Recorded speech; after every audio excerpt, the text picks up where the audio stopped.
What kid in the 80s and 90s didn't want to be a friggin' Ghostbuster?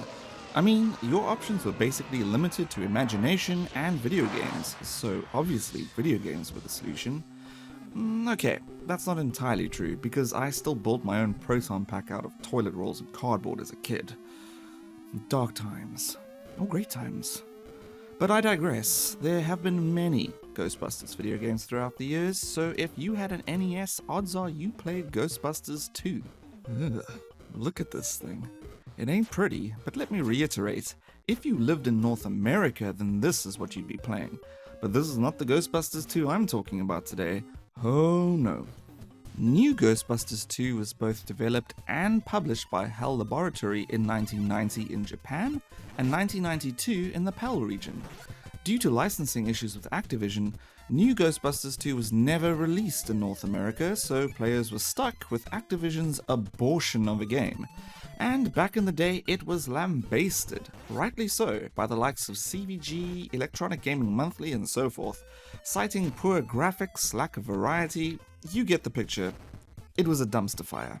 So I really tried to play the Activision version, but it's so bad, so poorly designed that I can only think that the devs were like, well, we have this license, I'm not going to relinquish it because, it can make us money, so let's just make a dumpster fire.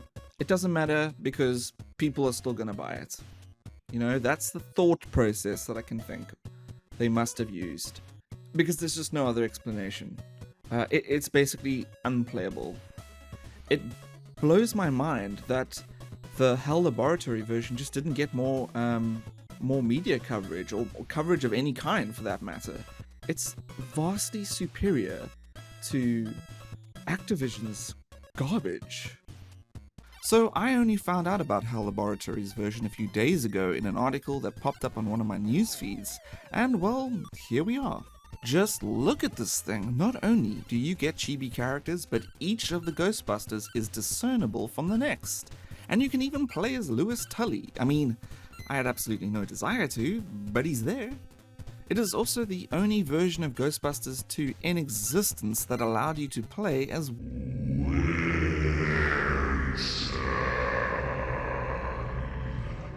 HAL Laboratory did something special here with the gameplay. You pick the character you want to play as well as an AI character who's tasked with throwing the trap down while you blast away with the proton pack. The AI player's path negotiation is also pretty damn good, and there was only one instance where the AI player got left behind while I stepped into another room, but all I had to do was backtrack for him to get his bearings and follow me out. You fire at enemies with the proton pack, using the A button, which holds the hapless spook in place, and all the while you're free to move around, and pressing the B button signals for the AI player to capture said ghost with the trap. It's a super simple yet deeply satisfying game mechanic that never gets stale throughout your ghostbusting journey.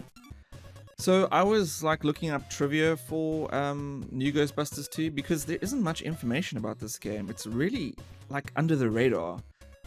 Which I just don't understand. I get that Activision didn't make this version, but man, there's just nothing about this game anywhere.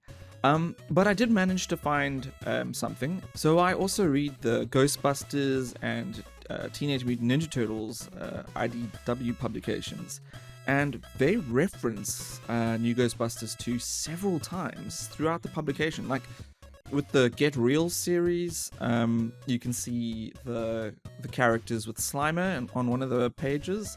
At one point, they were using the chibi characters for diagnostic diagrams in one of the panels, so it's pretty cool. Obviously, the IDW guys are huge fans of the game too. I mean, I read the comics before playing the game, so I didn't even realize what I was looking at, really.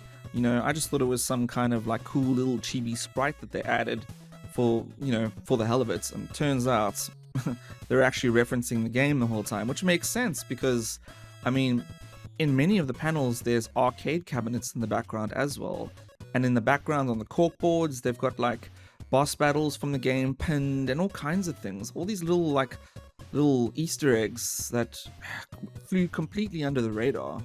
The objective for each level is the same: clear each room of every spook, spectre or ghost, and follow the arrows to the next screen.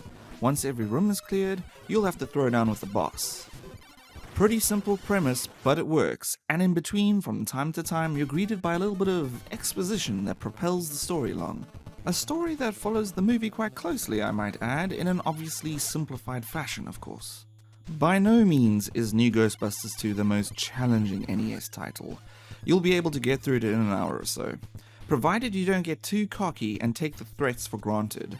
There were a few times where I died repeatedly at certain points, and don't get me started on Janosch.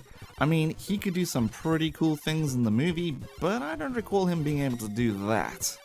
In terms of visuals, New Ghostbusters 2 looks fantastic. The chibi sprites are large and detailed, and as I mentioned before, I like the fact that each character is distinguishable from the next. I mean, even with these 8-bit graphics, each character has visual identifiers as to who they're representing from the film. Likewise, the environments are vibrant and detailed, and offer enough variety that they never become boring or dull, as you make your way through the courtroom, subway, apartments, the river of slime, and to the museum where the inevitable battle with Vigo the Carpathian awaits. Jun Ishikawa's soundtrack echoes the overall quality of the game, as each of the tracks sound different from the last, while still maintaining an overall cohesiveness about them, and of course it wouldn't be Ghostbusters without that epic theme song. Overall, this is the definitive Ghostbusting experience on the NES. Forget Activision's near unplayable abomination of a game. I'm not sure if New Ghostbusters 2 is ever re-released or made available in any digital capacity, but sadly it doesn't seem like it was, meaning your only avenue for playing this game is via ROM.